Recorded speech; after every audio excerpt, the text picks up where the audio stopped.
तमिलनाडु की इस पहाड़ी पर हर साल आकाश को छूती एक विशाल शिव ज्योति जलती है। कहते हैं यह उसी दिव्य अग्नि स्तंभ का प्रतीक है जिसका अंत खुद ब्रह्मा और विष्णु भी नहीं खोज पाए थे। जब ब्रह्मा और विष्णु में बहस छिड़ी कि श्रेष्ठ कौन है, तो उनके अहंकार को तोड़ने के लिए भगवान शिव एक विशाल अंतहीन अग्नि स्तंभ के रूप में प्रकट हुए। शिव ने चुनौती दी, जो भी इस स्तंभ का सिरा खोज लेगा वही श्रेष्ठ कहलाएगा। भगवान विष्णु वराह का रूप धरकर पाताल की ओर चल पड़े और भगवान ब्रह्मा हंस का रूप धरकर आकाश की ओर उड़ चले।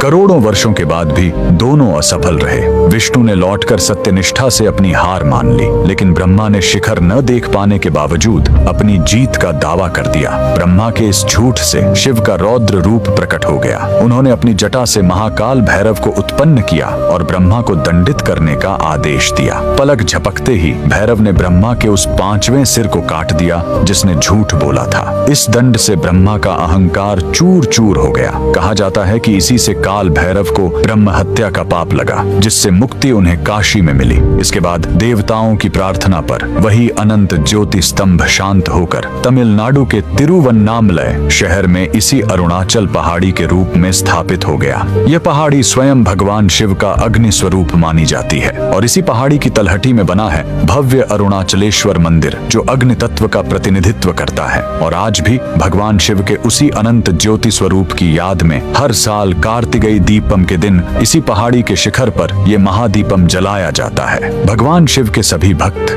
कमेंट में हर हर महादेव जरूर लिखें।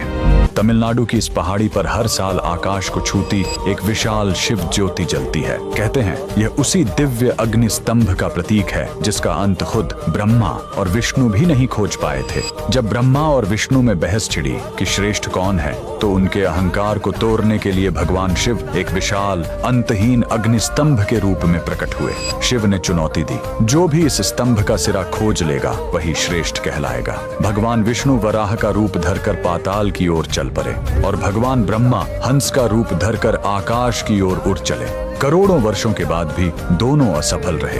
विष्णु ने लौटकर सत्यनिष्ठा से अपनी हार मान ली, लेकिन ब्रह्मा ने शिखर न देख पाने के बावजूद अपनी जीत का दावा कर दिया। ब्रह्मा के इस झूठ से शिव का रौद्र रूप प्रकट हो गया। उन्होंने अपनी जटा से महाकाल भैरव को उत्पन्न किया और ब्रह्मा को दंडित करने का आदेश दिया। पलक झपकते ही भैरव ने ब्रह्मा के उस 5वें सिर को काट दिया जिसने झूठ बोला था। इस दंड से ब्रह्मा का अहंकार चूर चूर हो गया। कहा जाता है कि इसी से काल भैरव को ब्रह्म हत्या का पाप लगा, जिससे मुक्ति उन्हें काशी में मिली। इसके बाद देवताओं की प्रार्थना पर वही अनंत ज्योति स्तंभ शांत होकर तमिलनाडु के तिरुवन्नामलय शहर में इसी अरुणाचल पहाड़ी के रूप में स्थापित हो गया। यह पहाड़ी स्वयं भगवान शिव का अग्नि स्वरूप मानी जाती है और इसी पहाड़ी की तलहटी में बना है भव्य अरुणाचलेश्वर मंदिर, जो अग्नि तत्व का प्रतिनिधित्व करता है। और आज भी भगवान शिव के उसी अनंत ज्योति स्वरूप की याद में हर साल कार्तिकेय दीपम के दिन इसी पहाड़ी के शिखर पर यह महादीपम जलाया जाता है।